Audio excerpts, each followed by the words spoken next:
사순절이 어떤 날이냐면 예수님께서 부활하신 그 부활절 앞으로 6번의 주일을 제외한 40일간의 기간을 의미합니다. 사순이라는 거에 다 그 숫자가 들어있는데요. 사는 숫자 4고요. 수는 10을 의미합니다. 10개. 그래서 사순이라는 건 40.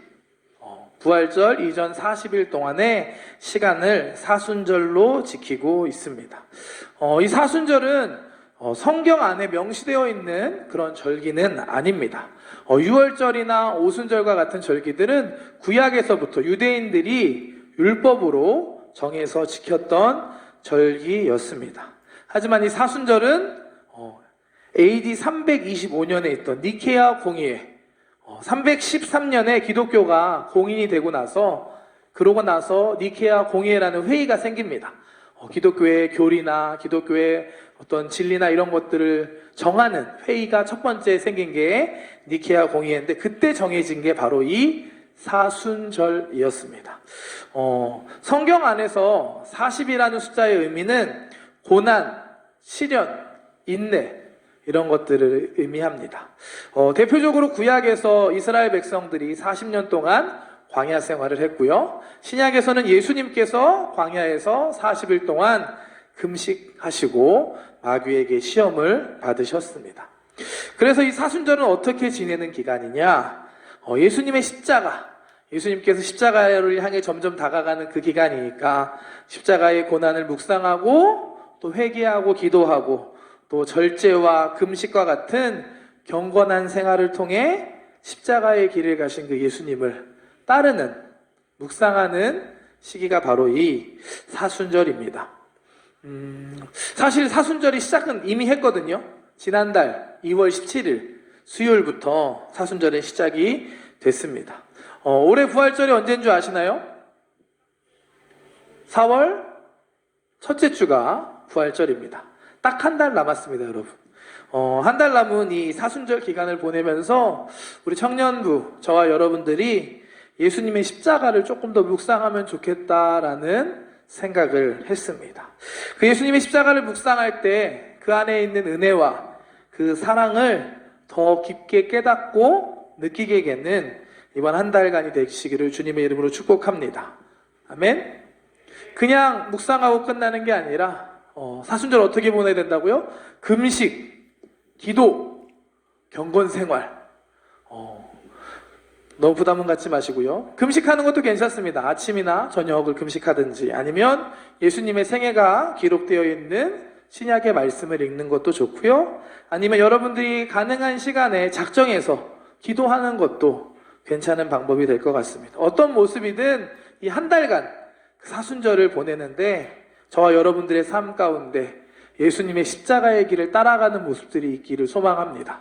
저도 지금 어떤 걸 하면 좋을까 고민하고 있거든요. 여러분들도 고민해서 이 한 달간의 시간이 정말 예수님이 가신 그 십자가의 길을 함께 걸어가면서 그 안에 예수님과 더 가까워지고 그 안에 특별한 은혜를 경험하는 3월 한 달이 되시기를 주님의 이름으로 축복합니다. 아멘. 네, 아멘하고 순종하는 여러분들에게 큰 은혜를 주실 줄 믿습니다. 그래서 오늘부터 다음 달 부활절까지 예수님의 십자가를 향한 그 십자가의 길에 대한 말씀을 나누려고 합니다. 오늘 본문은 시작입니다. 마태복음 16장 21절과 24절의 말씀은 예수님께서 제자들에게 처음으로 이제 십자가의 고난과 부활에 대해 말씀해 주신 장면입니다. 한번 말씀 다시 한번 읽겠습니다. 이때로부터 예수 그리스도께서 자기가 예루살렘에 올라가 장로들과 대제사장들과 서기관들에게 많은 고난을 받고 죽임을 당하고 제3일에 살아나야 할 것을 제자들에게 비로소 나타내시니, 예수님께서 제자들에게 비로소 십자가의 고난과 죽음 그리고 부활에 대해 말씀하신 본문이 바로 오늘 읽은 21절 말씀입니다. 예수님께서 이제 됐다, 이제 얘들한테, 제자들한테 이제는 얘기해도 되겠다라고 여기셨던 것 같아요. 왜 그랬을까요? 오늘 본문 바로 앞에 있었던 일을 보면 생각할 수 있는데, 어떤 일이 있었냐? 유명한 베드로의 신앙 고백 장면이 앞에 있습니다. 어느 날 예수님과 제자들이 길을 가는데 예수님께서 제자들에게 질문을 하십니다. 사람들이 나를 누구라 하느냐? 이 질문에 제자들은 이렇게 답하죠. 사람들이 예수님을 침례 요한 또는 엘리야 또는 예레미야와 같은 선지자 중에 하나라고 합니다. 그 얘기를 듣고 예수님께서 또 질문하십니다. 그래? 그러면 너희들은 나를 배터리가 없는 것 같아요. 마이크 좀 줄래요?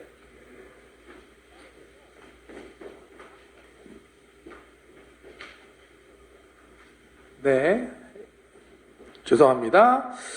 예수님께서 다시 질문합니다. 그래, 사람들이 나를 선지자 중에 하나라고 여긴다. 그래, 그러면 너희들은 나를 누구라고 하느냐라고 물으십니다. 갑작스런 이 질문, 예수님께서 여러분한테 질문하시면 뭐라고 답하실 건가요? 정답을 다 알고 계시죠? 베드로가 이렇게 답합니다. 주는, 같이 해볼까요? 아시는 분 따라해 주세요. 시작. 주는 그리스도시요 살아계신 하나님의 아들이십니다. 라고 정말 정답을 제대로 답을 합니다. 말씀을 한번 확인해 볼까요? 15절 16절 말씀 함께 보겠습니다. 이르시되 너희는 나를 누구라 하느냐? 시몬 베드로가 대답하여 이르되 주는 그리스도시요 살아계신 하나님의 아들이십니다. 아멘. 예수님께서 아마 이 대답을 아주 만족스럽게 들으신 것 같습니다. 베드로를 칭찬해 주시고 오늘 본문 이제 21절에 이때부터 비로소 제자들에게 예수님께서 앞으로 어떤 일을 해야 하는지, 십자가에서 고난당하시고 죽으실 것, 그리고 3일 만에 부활하실 그 이야기를 말씀해 주신 것입니다. 마태복음을 크게 봤을 때 세 부분으로 나눌 수 있다라고 합니다. 첫 번째 부분은 예수님의 탄생부터 예수님께서 사역하시기 이전까지 부분입니다. 이 기간에서는 예수님의 탄생 이야기, 어렸을 적 이야기, 침례를 받으시는 이야기, 또 침례받고 나서 아까 얘기했던 40일 동안 광야에서 금식하고 사탄에게 시험받는 이야기가 이 부분에 들어 있습니다. 본격적인 예수님의 사역에 앞서서 준비하시는 기간의 이야기입니다. 첫 번째 부분에서 이 두 번째로 넘어가는 기준이 되는 말씀이 바로 4장 17절 말씀입니다. 한번 볼까요? 4장 17절 말씀 함께 읽겠습니다. 시작. 이때부터 예수께서 비로소 전파하여 이르시되 회개하라 천국이 가까이 왔느니라 하시더라. 오늘 21절과 똑같은 단어가 나옵니다. 이때부터, 바로 이때부터 예수께서 비로소 전파하여 회개하라 천다. 이때부터 본격적으로 예수님의 사역이 시작된 것을 의미합니다. 제자들을 부르시고 사람들에게 천국 복음을 전하시고 하나님의 말씀을 가르치시고 병자들을 고치시는 예수님의 공생의 사역이 시작이 됩니다.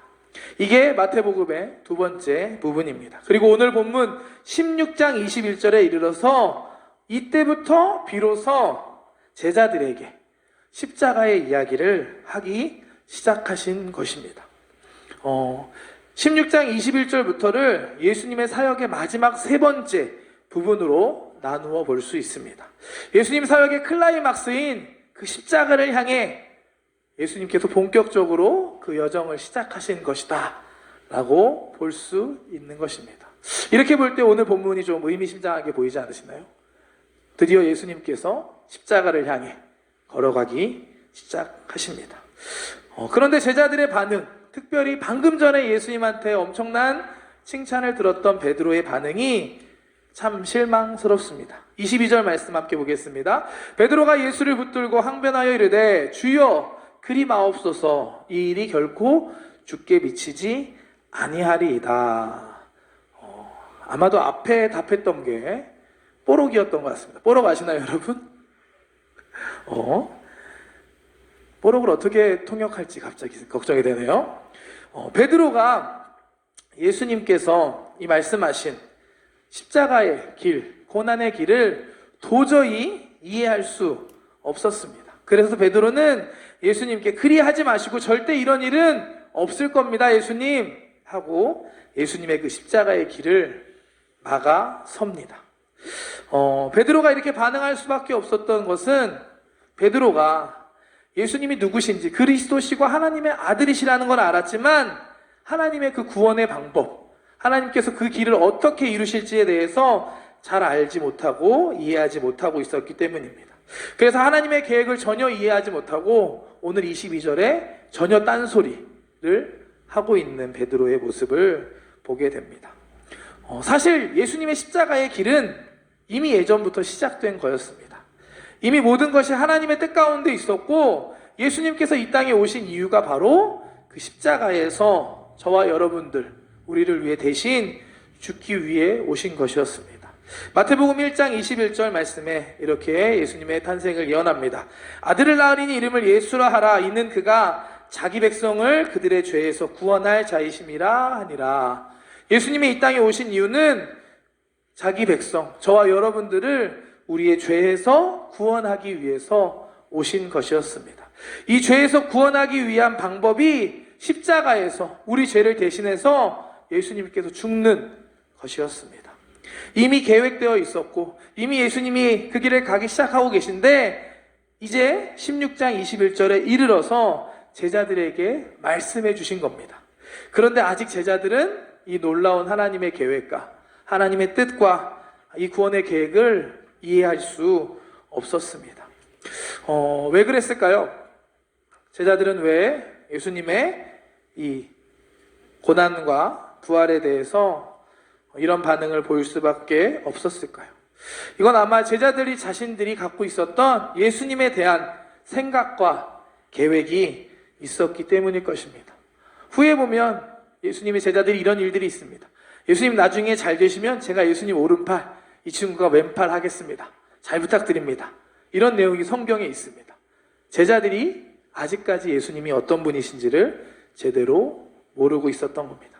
오늘 본문의 베드로가 예수님을 로마의 압제로부터 구원할 정치적 메시아로 봤는지 아니면 유대교를 새롭게 할 종교적인 지도자로 보았는지 정확하게 알 수 없지만 확실한 거는 예수님이 말씀하신 하나님의 구원의 방법과는 다른 생각을 베드로가 갖고 있었다는 것입니다.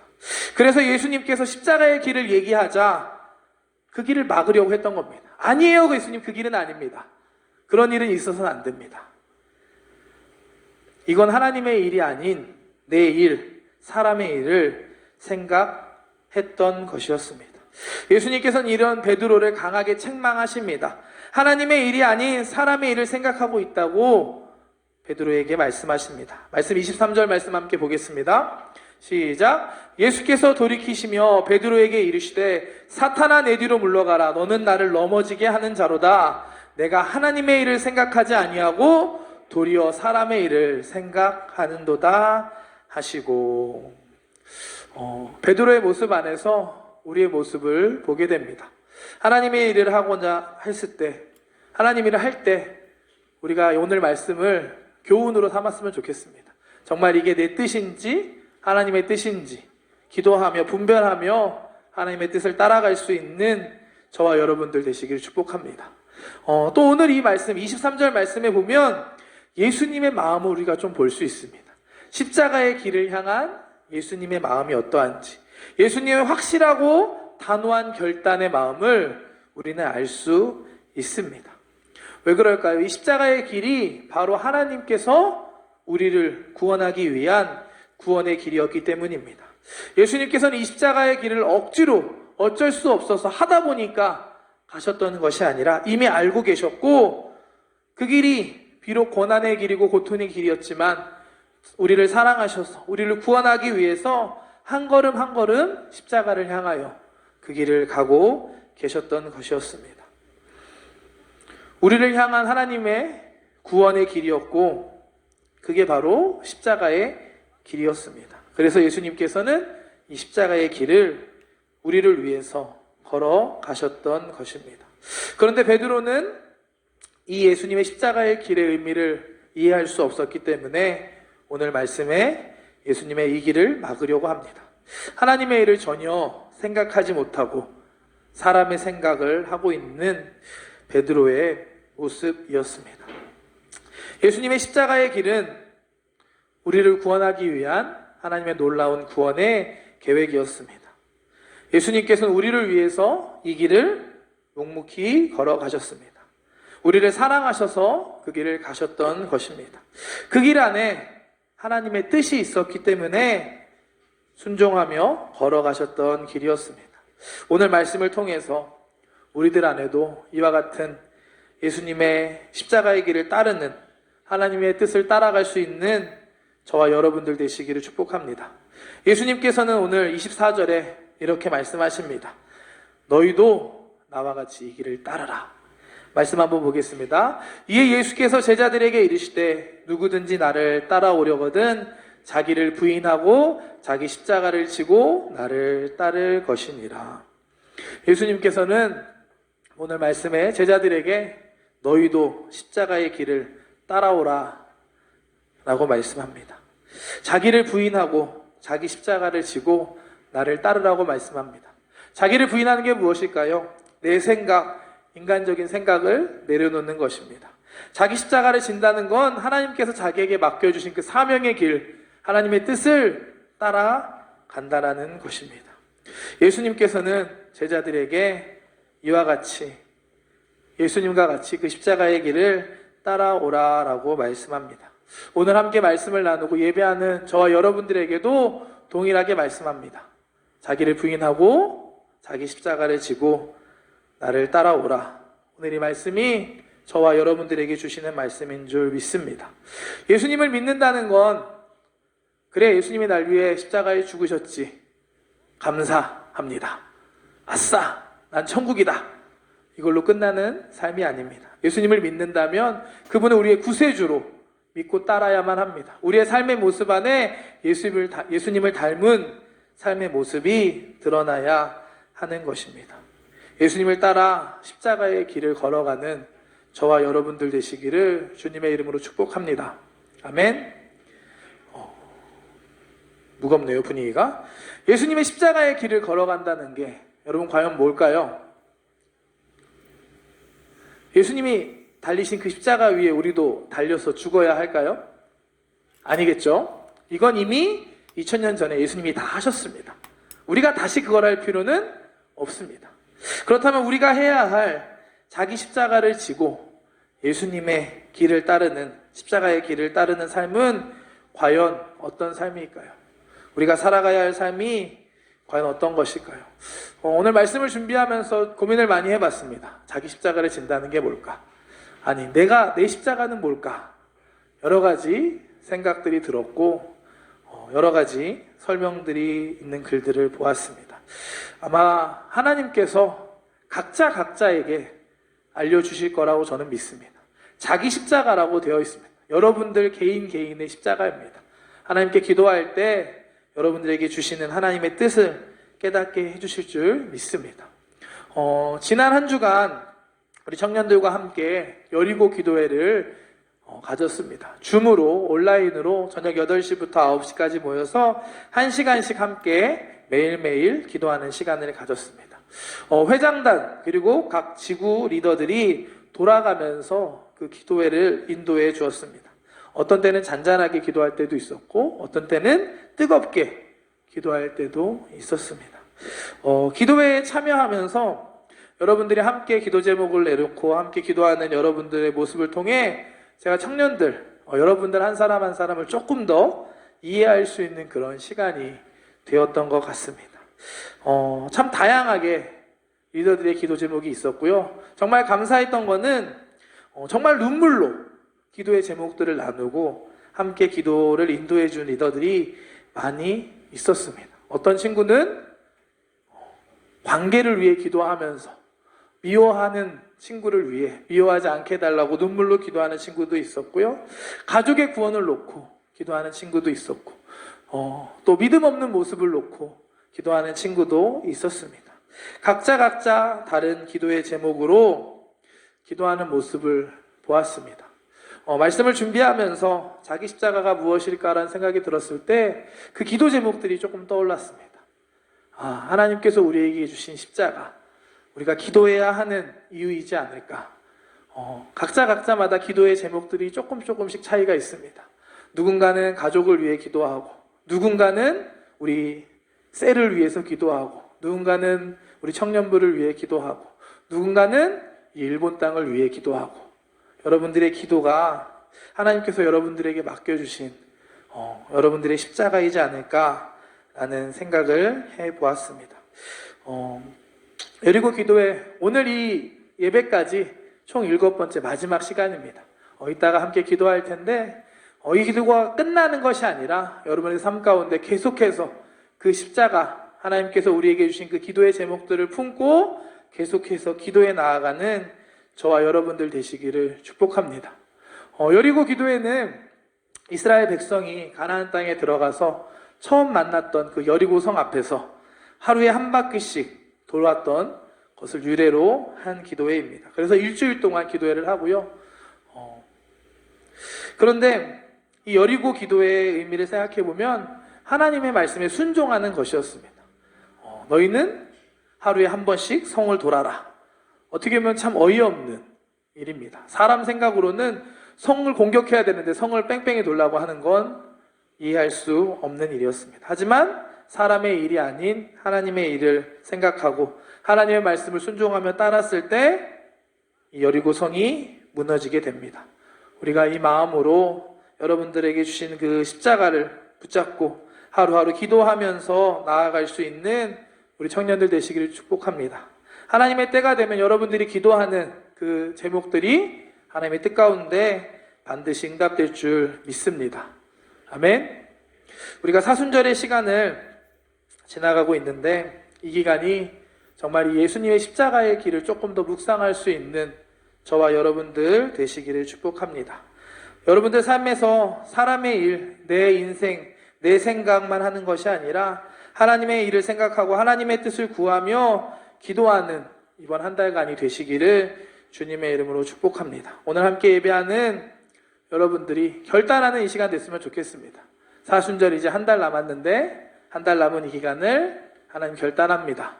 예수님의 십자가의 길을 따르는 삶을 사는 한 달 되게 하여 주시옵소서. 더 예수님을 생각하고 더 기도하고 하나님 주님의 길을 따를 수 있는 우리 한 사람 한 사람 되게 하여 주시옵소서. 이렇게 기도할 수 있는 저와 여러분 우리 청년들 되시기를 주님의 이름으로 축복합니다. 축복합니다. 기도하겠습니다. 사랑의 하나님 감사드립니다. 하나님 오늘도 이렇게 함께 모여서 주님을 찬양하며 예배할 수 있음에 감사드립니다. 지금은 사순절의 기간을 보내고 있습니다. 예수님께서 십자가를 향해 걸어가셨던 그 길을 묵상하며 그 길을 따르는 우리 한 사람 한 사람 되게 하여 주시옵소서. 오늘 말씀에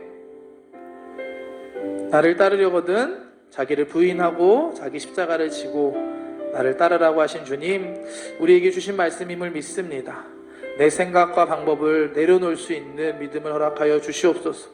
하나님의 마음으로 하나님의 뜻을 구하며 하나님의 생각으로 살아갈 수 있게 하여 주시옵소서.